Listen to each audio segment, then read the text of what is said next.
Dear students, now we are going to discuss domestic electric circuits. तो हम लोगों के घर में जो सर्किट है वहाँ कौन सी करंट आ रही है, कैसी आ रही है, कितने वाट की आ रही है, आज हम इस लेक्चर में डिस्कस करेंगे। क्लियर? तो सबसे पहले एक सर्किट डायग्राम देखिए, ये हमारे डोमेस्टिक इलेक्ट्रिक सर्किट का सर्किट डायग्राम है। ये डायग्राम बहुत इंपॉर्टेंट है, कई बार एग्जाम में सीबीएसई पूछ लेती है ड्रॉ करने के लिए, तो ये डायग्राम काफ़ी इंपॉर्टेंट है।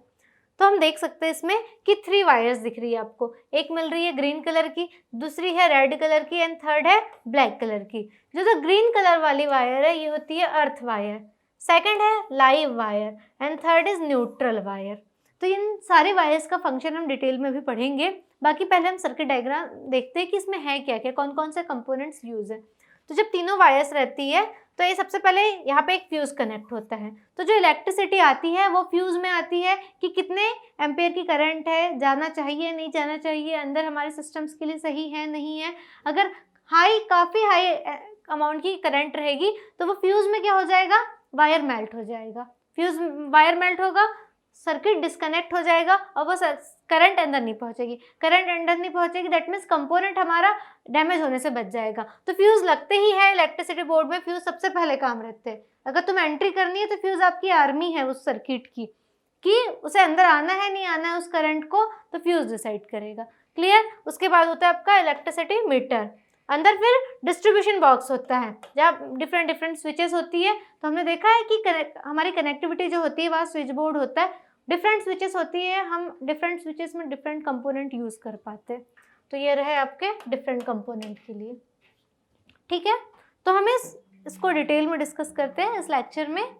सो first one is we receive power in our house through a main supply commonly called mains. तो जो हमारे घर में पावर आ रही है हम उसको मेन्स कहते हैं, कि हमारे घर जो इलेक्ट्रिसिटी आ रही है वो मेन्स सप्लाई है। ठीक है, it is supplies through overhead cables और अंडरग्राउंड केबल्स। तो आपने देखा होगा कि एक पोल से दूसरे पोल्स में कितनी बड़ी बड़ी केबल्स जो कनेक्टेड है, तो ये उन केबल्स के थ्रू भी आती है हम लोगों के घरों में, या तो फिर अंडरग्राउंड केबल्स में। मतलब इतनी सारी केबल्स रहती है, ये इसे अंडरग्राउंड एक गड्ढा खोद के वहाँ पैक करते हैं अंडरग्राउंड, और इन केबल्स के थ्रू भी अंडरग्राउंड या ओवरहेड केबल्स के थ्रू इलेक्ट्रिसिटी सप्लाई होती है हर घरों में। कहाँ से आ रही है? पावर स्टेशन से आ रही है। Clear? So there are 3 types of wires in domestic circuit. तो हम लोग के घरों में जो सर्किट में वायर्स होती है, कभी गौर करना, वो 3 टाइप्स की मिलेगी आपको, 3 डिफरेंट कलर की। रीज़न ऐसा क्यों होता है? तो उसके पीछे का रीज़न है कि आपको डिफ्रेंशिएट करते आना चाहिए कि वायर का क्या फंक्शन है। आप किसी गलत वायर को गलत जगह नहीं कनेक्ट कर सकते। तो 3 वायर्स होती है, एक होती है ब्लैक वायर, एक होती है अर्थ ग्रीन वायर, और थर्ड होती है रेड और we can say live wire. तो हम लोगों के घर में जो करंट आ रही है वो आ रही है लाइव वायर के थ्रू। ठीक है, जो करंट आ रही है, इलेक्ट्रिसिटी आ रही है, वो आ रही है लाइव वायर के थ्रू। तो हमने देखा है कि जैसे ये अगर आपका बल्ब है सपोज, ठीक है, हमने ये जो भी सर्किट है हम लोग का एसी सप्लाई आ रहा है, एसी सप्लाई से आ रही है, तो इस वायर से करंट आ रही है, ये हो गया आपका लाइव वायर। ठीक है, ये बल्ब में चले गई, पर हमने देखा है कि सर्किट हमेशा क्लोज रहता है, कंप्लीट रहता है। तो ऐसा तो नहीं कि इस वायर से आ रही है और ये वायर ही अकेले चलेगा, लाइव वायर अकेले कनेक्ट कर देगा। कोई एक तो रिटर्न में कनेक्टेड रहेगा, तो साथ में जो कनेक्टेड वायर रहता है दैट मीन्स यहाँ इसने इलेक्ट्रिसिटी पहुंचा दी, पर रिटर्न में जो वायर आ रहा है वो वायर होता है ब्लैक वायर, और we can say neutral wire. तो रेड वायर से करंट इलेक्ट्रिसिटी जा रही है, करंट पास हो रही है, बट न्यूट्रल वायर भी उसी के टाइप है, इससे रिवर्स के लिए ये सर्किट कंप्लीट करने के लिए यूज हो रहा है ब्लैक वायर। और third one is green wire, और वी कैन से अर्थिंग करते हैं घरों में। तो जब भी आप किसी इलेक्ट्रिसिटी प्रोवाइडर से, पावर स्टेशन से इलेक्ट्रिसिटी जो आ रही है वो हमेशा हमें 2 वायर्स देता है, एक ब्लैक वायर एक रेड वायर। तो ये 2 वायर प्रोवाइडर दे रहे हैं, बट जो थर्ड है ग्रीन वायर और वी कैन से अर्थिंग, ये आपको घरों में खुद ही लगवानी पड़ती है। आपने सुना होगा जब भी घर में कंस्ट्रक्शन का काम चलता है या इलेक्ट्रिसिटी फिटिंग चलती है तो देखना अर्थिंग की वायर डलवाती है, ये बात घरों में पूछना आप। तो अर्थिंग की वायर घर वाले खुद या फिर घर जब कंस्ट्रक्ट होता है तब वहाँ डलती है। तो अर्थिंग का काम क्या है कि जब ब्लैक और रेड वायर से करंट पास हो रही है, तो अगर हमने देखा है कि करंट किसी कंडक्टर से पास हो रही है, पूरे कंडक्टर से करंट पास होने लगती है। अगर ऐसे तो कितने सारे कंडक्टिंग मटेरियल्स मिल जाएंगे अपने आसपास, तो घरों में जितने मटेरियल है कंडक्टिंग उन सब में करंट आ जाएगी। फिर क्या होगा, आप यूजुअली अगर उस कंडक्टर को टच करोगे सारी करंट आप में आ जाएगी। पर इन सब चीज़ों से बचने के लिए वायर होती है अर्थिंग। अर्थिंग क्या करती है, जो अननेसेसरी करंट बाहर आती है उसे वो ग्राउंड कर देती है सारी करंट। तो जो करंट है वो सिर्फ जिस अप्लायंस में चाहिए, जो वायर्स है उसी में रहेगी, कंडक्टर में वो करंट नहीं आएगी, क्योंकि जो करंट बाहर आएगी वो अर्थिंग के थ्रू ग्राउंड कर दी जाएगी। Clear? So there are 3 wires हमने देखे, earth, live and neutral. Differentiate भी हम कलर्स से कर पा रहे हैं। तो अर्थ वायर की क्या प्रॉपर्टीज है? It is generally green in colour. तो डिफ्रेंशिएट करना पड़ेगा कि कौन सा वायर है, इसलिए तीनों को डिफरेंट कलर से किया जाता है। पहला है कि earth wire generally in green colour. It is usually connected to a metal plate placed in the earth near the house as a safety measure to ground gadgets that have a metallic body। तो क्या हुआ कि metallic body है, अगर उससे हमने live और neutral wire connect किया, सारा करंट मेटेलिक बॉडी में भी आ जाएगा। पर हम लोग चाहते हैं कि करंट सिर्फ उसे ऑपरेट करने के लिए आए, उस बॉडी पे करंट ना आए, क्योंकि जैसे ही हमने अगर उस मेटेलिक बॉडी को टच करा सारा करंट हम पे आएगा। तो इसी चीज़ों से बचने के लिए अर्थिंग कनेक्ट हुई है। अर्थिंग क्या होती है कि एक मेटल प्लेट से कनेक्टेड होती है जो अर्थ में कनेक्ट रहती है, ग्राउंड कर दिया जाता है, ग्राउंड के पास कनेक्ट रहती है, हाउस के पास। तो जिससे क्या होता है, जितने भी एक्स्ट्रा चार्जेस है मेटेलिक सरफेस के ऊपर, वो सारे चार्जेस अर्थिंग के थ्रू ग्राउंड में चले जाएंगे। जैसे सबने देखा होगा रेफ्रिजरेटर, टोस्टर, इनकी मेटेलिक बॉडीज होती है, तो वो करंट हम लोगों को बाहर नहीं फील होगी, सिर्फ सर्किट में रहेगी, आपका सिस्टम चलेगा, डिवाइस चलेगा। Clear? In case of charges leaking on the metallic body, the charges gets grounded and thus prevent the shock. तो क्या हो रहा है कि चार्जेस ग्राउंड में जा रहा है तो शॉक लगने से प्रिवेंशन हो रहा है, हम लोगों को शॉक नहीं लगेगा उस मेटेलिक बॉडी को टच करने में अगर चार्जेस लीक भी हो रहे हैं तो। Second one is live wire. Live wire क्या है? पॉजिटिव वायर, जनरली रेड इन कलर। तो लाइव वायर को हम पॉजिटिव वायर भी कह रहे हैं, जिसके थ्रू करंट सप्लाई हो रहा है। And third is neutral wire, which we can say also negative wire. Negative wire generally black in colour. तो नेगेटिव वायर देखा था हमने, जो सर्किट को कंप्लीट कर रहा है, क्योंकि सर्किट कंप्लीट होने में 2 वायर तो चाहिए, एक से करंट जा रहा है, दूसरा कंप्लीट कर रहा है। तो सेकंड है आपकी black wire, neutral wire we can say. The potential difference or the voltage supplied in our country is 220 volt। तो हमारी कंट्री में जितना पोटेंशियल डिफरेंस मिल रहा है वो है 220 वोल्ट का। डिफरेंट कंट्रीज में डिफरेंट वोल्ट रहता है, लेकिन उनकी फ्रिक्वेंसी हर चीज़ें डिफरेंट रहती है। अपनी कंट्री में 220 वोल्ट का है। Clear?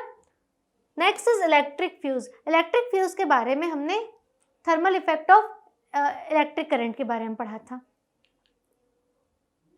Electric fuse is a safety devices used in electric circuit to protect the circuit and the appliances from the damage due to overloading and short circuit। तो हमने देखा था कि इलेक्ट्रिक फ्यूज ऐसे material से बनता है जिसका मेल्टिंग पॉइंट काफ़ी हाई होता है, जिससे क्या होता है कि अगर हमने हाई अमाउंट की करंट भी पास की तो क्या होगा कि वो सर्किट के सबसे पहले, हमने अभी देखा डोमेस्टिक सर्किट में कि वो सबसे सामने रहता है, that means army, kind of army रहता है वो हमारे सर्किट के लिए। तो अगर हाई अमाउंट ऑफ करंट जैसे ही पास कर रहे हैं, सबसे पहले फ्यूज से पास होगी। तो अगर फ्यूज उसे सहन कर पा रहा है, एक सेट कर दी जाती है लिमिट, अगर वो फ्यूज सहन कर पा रहा है तो वो आगे पास करेगा। अदरवाइज अगर उस फ्यूज की लिमिट से हाई अमाउंट की करंट है तो फ्यूज मेल्ट हो जाएगा, सर्किट ब्रेक हो जाएगा, करंट आगे पास नहीं होगी। तो इससे क्या होगा? प्रिवेंशन होगा आगे दूसरे डिवाइसेस खराब होने से, डैमेज होने से, शॉर्ट सर्किट होने से। इसलिए फ्यूज का बहुत इंपॉर्टेंट रोल है आपके सर्किट में, डोमेस्टिक सर्किट में। तो फ्यूज क्या है? एक सेफ्टी डिवाइस है use in electronic circuit. Clear? तो फ्यूज डिफरेंट टाइप के होते हैं, एक कुछ सिलेंड्रिकल इस टाइप के शेप के, यूजुअली घरों में इस टाइप के फ्यूज यूज किए जाते हैं। ऐसे फ्यूज किसी डिवाइस में, कंपोनेंट में यूज होते हैं, और ऐसे फ्यूज टोटल आपका जो मेन्स रहता है, बोर्ड रहता है, वहाँ यूज किए जाते हैं। Whenever there is a high voltage fluctuation, overloading, short circuit, the fuse melts and prevent the high voltage reaching the electric appliance। तो हमने देखा, हमने तो सेट किया था कि इतने अमाउंट का करंट आएगा, लेकिन कई बार इलेक्ट्रिसिटी जो हमने सेट किया वैसे नहीं आ पाती, कई बार ओवरलोडिंग हो जाती है, कई बार हाई वोल्टेज हो जाता है, तो कुछ ना कुछ डिफरेंट रीजंस रहते हैं। तो ऐसी कंडीशन में क्या होता है कि सबसे पहले फ्यूज मेल्ट हो जाएगा। अगर चीज़ें सुटेबल नहीं है, जैसे चल रही है, चलना चाहिए वैसे नहीं है, तो फ्यूज सबसे पहले मेल्ट हो जाएगा और सर्किट ब्रेक हो जाएगा। सर्किट ब्रेक होने से हमारे इलेक्ट्रिकल अप्लायंसेस प्रिवेंट हो जाएंगे। डैमेज होने से। Clear? So in fuse it is a wire having high resistance and low melting point. तो फ्यूज में जो वायर होता है उसका रेजिस्टेंस काफ़ी हाई एंड मेल्टिंग पॉइंट काफ़ी लो होता है। मेल्टिंग पॉइंट लो होने का रीज़न क्या है कि वहाँ पे अगर उससे थोड़ी भी अमाउंट की करंट फ्लो होगी तो वो सबसे पहले फ्यूज में मेल्ट होगा, क्योंकि अगर ज़्यादा अमाउंट की करंट डिवाइसेस में जाएगी, डिवाइसेस डैमेज हो जाएंगे। तो उस डैमेज से बचने के लिए फ्यूज़ लगा होता है कि अगर थोड़ी ज़्यादा हाई अमाउंट की करंट है तो क्या होगा, ये जो वायर होता है फ्यूज़ वायर, ये मेल्ट हो जाएगा सबसे पहले। ठीक है, तो फ्यूज़ आपके सर्किट को बेसिकली डैमेज होने से बचा रहे हैं। If excess current flows through the current, the fuse wire melts and break the circuit. Clear? Fuse wire is made up of metal or an alloy of metals like lead, tin, aluminum and copper. तो जो metal है जिसका low melting point है, कौन सा metal है? Lead है, tin है, एल्यूमिनियम है या फिर कॉपर है, इनसे मिलके बना हुआ है आपका fuse wire. Clear? Fuse wire is connected in series with the live wire. तो लाइव वायर से ये सीरीज में कनेक्टेड होते हैं। सीरीज में कनेक्टेड होने का रीज़न क्या है? क्योंकि हम लोगों को पता है कि हमने जब सीरीज और पैरेलल कॉम्बिनेशन पढ़ा था इलेक्ट्रिसिटी में, तो सीरीज में क्या होता है कि अगर एक चीज़ डैमेज हुई सर्किट पूरा ब्रेक हो जाता है। ये हमने देखा था कि मान लो ये आपका फ्यूज़ कनेक्टेड है, यह मैंने लिख दिया फ्यूज़, ठीक है, और यहाँ आपके दूसरे अप्लायंसेस कनेक्टेड है। ठीक है, अगर क्या हुआ कि फ्यूज ब्रेक होगा तो क्या होगा, आपका सर्किट पूरा ब्रेक हो जाएगा। चलो ये सर्किट पूरा क्लोज है, ये बैटरी है, फ्यूज ब्रेक हुआ सर्किट पूरा ब्रेक हो जाएगा। लेकिन इन केस ऑफ पैरेलल, अगर मैंने फ्यूज को पैरेलल लगाया तो बाकी डिवाइसेस क्या होगा, ये एक आर्म है, एक आर्म में फ्यूज लगा, एक आर्म में दूसरे डिवाइसेस लगे, तो फ्यूज वाली आर्म तो बंद हो जाएगी, बट जो दूसरे डिवाइसेस लगे करंट उससे भी तो फ्लो होगी। तो इसलिए हम लोग चाहते हैं कि करंट दूसरे से फ्लो ना हो, इसलिए जो बेसिकली लाइव वायर से कनेक्टेड रहता है वो होता है सीरीज में।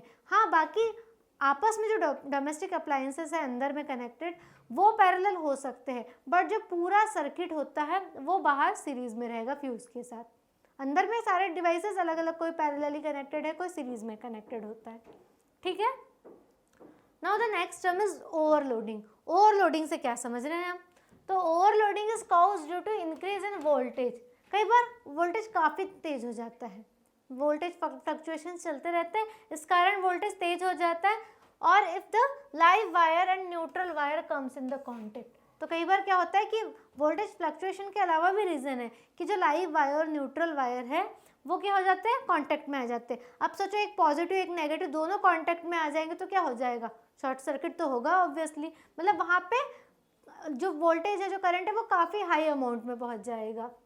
और if too many appliances are connected to a single socket, एक और रीज़न है कि सारे अप्लायंसेस को, तुमने काफ़ी सारे अप्लायंसेस को एक ही जगह कनेक्ट कर दिया एक ही सॉकेट में, तो भी तो ओवरलोडिंग हो जाएगी।